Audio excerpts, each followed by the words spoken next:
بسم اللہ الرحمن الرحیم. محترم خواتین و حضرات، آج کا دن ایک بہت بڑا دن ہے. اس سے کوئی فرق نہیں پڑتا کہ اس میں کتنے لوگ موجود ہیں. جتنے لوگ موجود ہیں وہ اپنی ذات میں خود ایک انجمن ہے.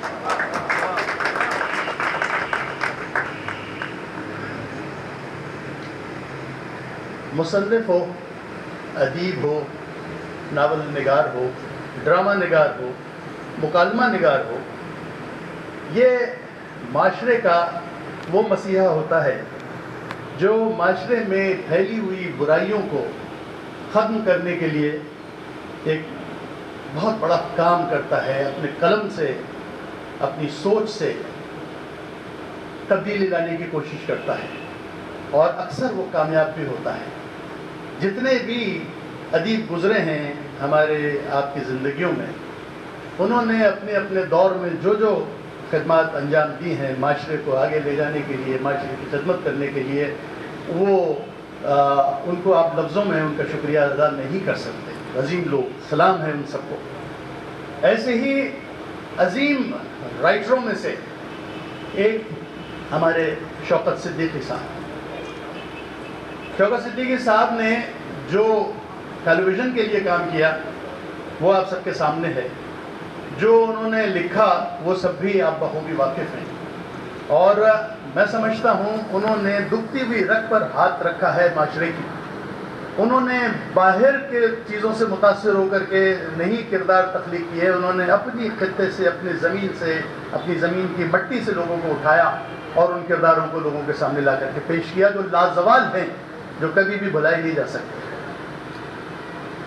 یہ کمال اللہ تعالیٰ نے رائٹر کو دیا ہوتا ہے. وہ رائٹر ہی ہوتا ہے جو اپنی ایک جملے میں، ایک مکالمہ نگار جو ہوتا ہے نا، وہ اپنے ایک جملے میں اتنی بڑی بات کر جاتا ہے کہ جو شاید دوسرا کوئی اگر صفحے کے صفحے لکھے تب بھی وہ نہیں کر پاتا. وہ صرف ایک مکالمے میں پورا کر دیتا ہے. مثال کے طور پر غداران وطن کا بھی ذکر ہو رہا تھا. جو لوگ وطن کو بیچ رہے ہیں، اپنی تجوریاں بھر رہے ہیں، ملک سے غداری کر رہے ہیں اور یہاں کی عوام کو بھلکتا ہوا چھوڑ رہے ہیں، معصوم بچوں سے ان کا دودھ چھین رہے ہیں، لوگوں سے اور ماؤں سے ان کے بچوں کو جدا کر رہے ہیں اور ان گنت مظالم کر رہے ہیں، کروا رہے ہیں، وہ لوگ ان کو صرف ایک مکالمے میں ایک بہت بڑے مکالمہ نگار نے سمو دیا. کیونکہ وہ ہمارے ساتھ ہوتے ہیں، ہمارے اندر ہوتے ہیں، ہمارے درمیان ہوتے ہیں، اور وہ ہمیں جب نقصان پہنچاتے ہیں تو اس کا نقصان کتنا وسیع ہوتا ہے، کتنی دور تک اس کے نقصان کے نتائج جو ہیں جاتے ہیں. وہ مکالمہ یہ ہے: کلاڑی میں اگر لکڑی کا دستہ نہ ہوتا، کلاڑی میں اگر لکڑی کا دستہ نہ ہوتا تو لکڑی کے کٹنے کا رستہ نہ ہوتا.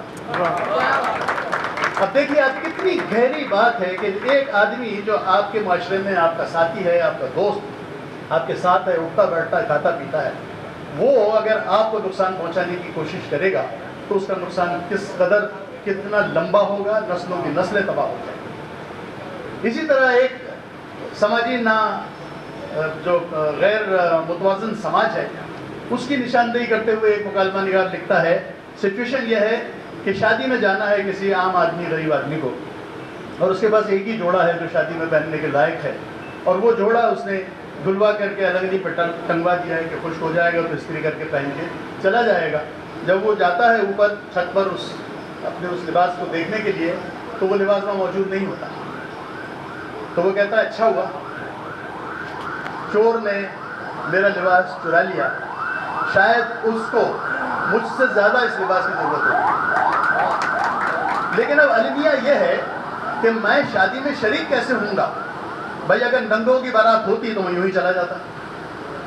یہ ایک ایسا تھپڑ ہے جو صرف ادیب دے سکتا ہے. اس معاشرے میں جو ادیب ہے، صرف جو مکالمہ نگار ہے، جو رائٹر ہے، جو ناول نگار ہے، ایسا ہی سچا ناول نگار آپ کہہ لیں، ڈرامہ نگار کہہ لیں. وہ جرنلسٹ تو تھے بہت بڑے، لیکن جو پہلو ان کا، چونکہ خود میرا تعلق ڈرامے سے، تو میں ڈراموں کی بات زیادہ کر رہا ہوں. تو وہ انہوں نے اس درد کو محسوس کیا اور انہوں نے اپنے قلم سے خدا کی بستی جیسی لازوال سیریل تخلیق کر دی. اس کے بعد انہوں نے جانگلوس جو آپ سب کے سامنے ہے، جو میں سمجھتا ہوں ٹیلی ویژن، پاکستان ٹیلی ویژن کے چند بہترین سے بہترین ڈراموں میں شمار ہوتے ہیں یہ دونوں ڈرامے. میں خراج تحسین پیش کرتا ہوں شوکت صدیقی صاحب کو. ان کے بارے میں بولنے کے لیے اتنے بڑے لوگ یہاں پر بیٹھے ہوئے ہیں، مجھ ناچیز میں جتنی طاقت ہے میں بول پایا ہوں، شاید بہت سی باتیں میں بول نہ سکا تو، لیکن اتنا ضرور ہے کہ شوکت صدیقی، کاش کہ آج بھی شوکت صدیقی زندہ ہوتے تو آج بھی ہمیں چند اچھی چیزیں دیکھنے کو مل جاتی. بہت بہت شکریہ.